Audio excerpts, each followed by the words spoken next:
Bismillahirrahmanirrahim. Dans ce cours 14, Inch'Allah, on va voir lorsque le mot est majzoum et les signes du jazm avec des exemples.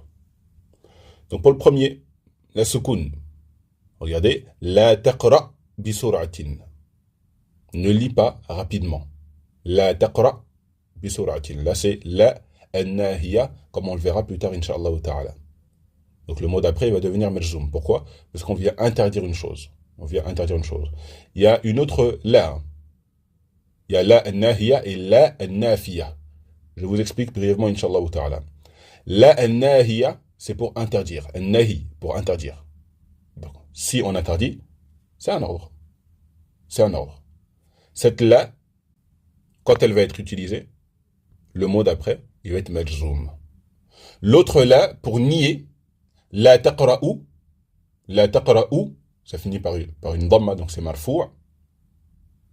Ça, c'est la nafiya. C'est pas pour donner un ordre, c'est pour nier une chose. La taqra, avec le soukoun à la fin, ne lis pas. Ne lis pas, c'est un ordre. Ne lis pas.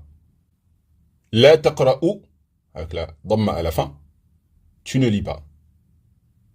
Tu ne lis pas. Je nie le fait que tu es en train de lire à ce moment-là. Je ne te donne pas l'ordre de ne pas lire, je fais le constat de tu ne lis pas. La taqra bisur'a. Ne lis pas rapidement. Donc, taqra, avec la soukoun à la fin comme ça nous montre que le mot il est majzoum. Donc le signe du jazm, c'est la soukoun. Comment je sais qu'il est majzoum, ou plutôt qu'est-ce qu'il a fait rendre, la raison qui a fait rendre majzoum, c'est la an-nahiya. Le deuxième, suppression de harfu al-illa. Rappelez-vous, dès que vous entendez harfu al-illa, vous vous dites way. Way, donc la waw, le alif et la ya.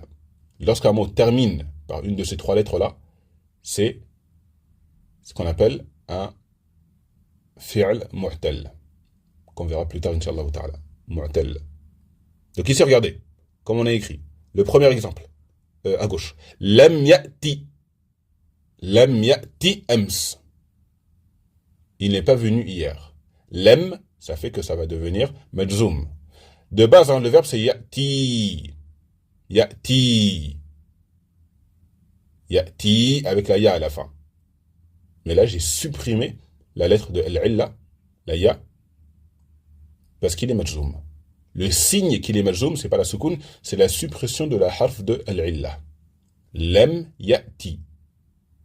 Lam ya'ti. La raison qui a fait qu'il devient majzoum, que je supprime cela, c'est la présence de lam juste avant. Lam ya'ti ams. Une petite parenthèse, hein. Ne dites pas al-ams. Al-ams, c'est le passé.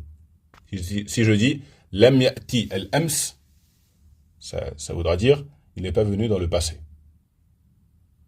Ou yani auparavant, il n'est pas venu. Moi, c'est pas ça que je veux dire. Je veux dire qu'il n'est pas venu hier. Ams, c'est hier. Lam ya'ti ams. Troisième signe, pour terminer. La tal'abu fil matbakhi.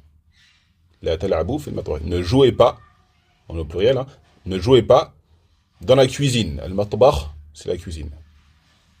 Donc de base, c'est tal'abouna. Tal'abouna. Mais là, on revient avec la nahiya pour interdire. Donc il va rendre majzoum. La tal'abouna, ça va se transformer. Donc je vais supprimer la noun. Ça va se transformer en la tal'abou. La tal'abou. Je peux donner aussi un autre exemple. Hein.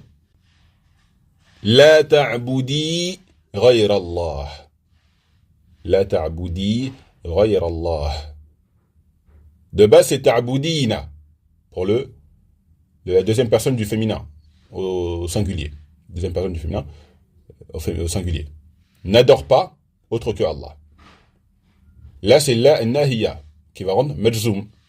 Donc on va supprimer la noun, on va dire la ta'boudi ghayr Allah, alors que de base c'est ta'boudina avec la noun, mais comme on a dit, il est majzoum. Le signe qu'il est majzoum, c'est la suppression de la noun.